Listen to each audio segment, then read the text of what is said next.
Совет разведчигі Исхак Әхмәров истәлігі мәңгіләштірілді. 7 апрельдә якташыбызның туган көнендә Сәйдәш мәдәни үзәгендә Исхак Әхмәров турында 120 ел тулуга багышланган күргәзмә ачылды. Язучы Рафис Корбанның Әхмәров романы тәкъдир ителде. Тантанада Татарстан премьер-министры урынбасары республиканың Россия Федерациясендәге тулы вәкаләтле вәкиле Равил Әхмәтшин катнашты. Хәбәрчебез Айзилә Батырханова репортажы. Якташыбыз легендар совет разведкасы каһарманы полковник Исхак Әхмәровның исеме тарих битләренә алтын хәрефләр белән язарлык. Тик бу исем һәм ул башкарган эшләр бары тик 1996 елда отставкадагы генерал-лейтенант Виталий Павловның «Операция Снег. Полвека во внешней разведке КГБ» дигән китабы басылып чыккач кына, ярты гасырдан артык яшереп сакланган КГБ архивлары ачыкланганнан соң гына билгеле була.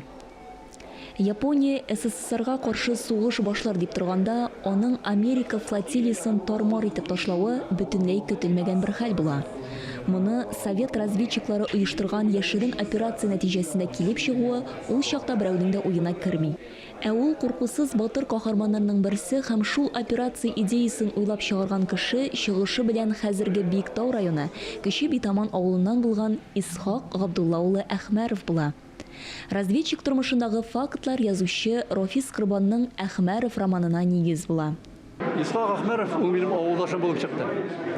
Мин аның турында 1999 елда гына белдем. 99 елда Индүсә Минхаҗевның безнең теге Казанның 1000 еллык музее фондының саклаучысы һәм ул числениктә стена календарында язып чыккан иде Исхак Әхмәров турында.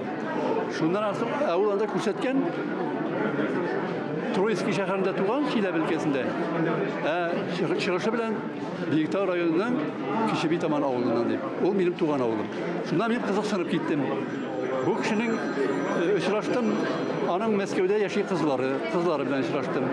Аннан соң ул Троицкийда туган дигәчтән мин Троицкийга барып, аның эзләреннән, аның Троицкийда аның тарихын, биографиясын өйрәнгән кешеләр белән. Анда интернеттан бик күп авторлар аның турында Чиләбе өлкәсеннән.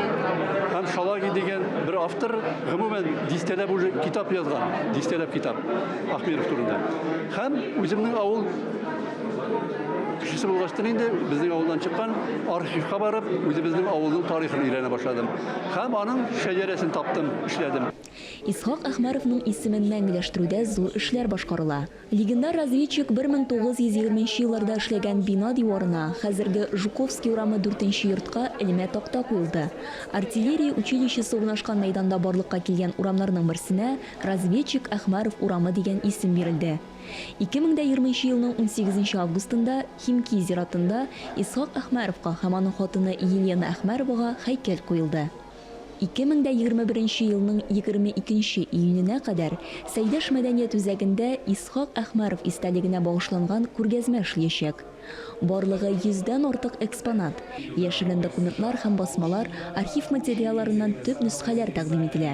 Исхак Әхмәровның шәхси әйберләрен Милли мәдәният музее фонды коллекциясына разведчикның кызлары Маргарита һәм Екатерина Әхмәровлар, оныгы Наталья Третьякова тапшырган. Күргәзмә оештыру идеясын Федераль куркынычсызлык хезмәте идарәсе хезмәткәрләре һәм ветераннары тәкъдим иткән. Безнең начальник управления тогда предложил мэру города Ильсуру Раисовичу открыть выставку, посвященную разведчикам. Ол разведчиклар Ахметов кына түгел. Горшков дигән кеше бар, Хамзин дигән кеше бар, Алимова дигән бар. Алар бөтенесе бик важный кешеләр, бик яхшы эшләгәннәр.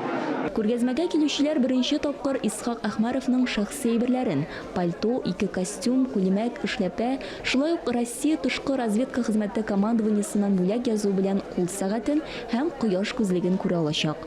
Ул әйберләрне Исхак Әхмәров Америкада сатып алган булган. Айзилә Батырханова, Дмитрий Второв, Ирек Хамидуллин, Татарстан яңалыклары.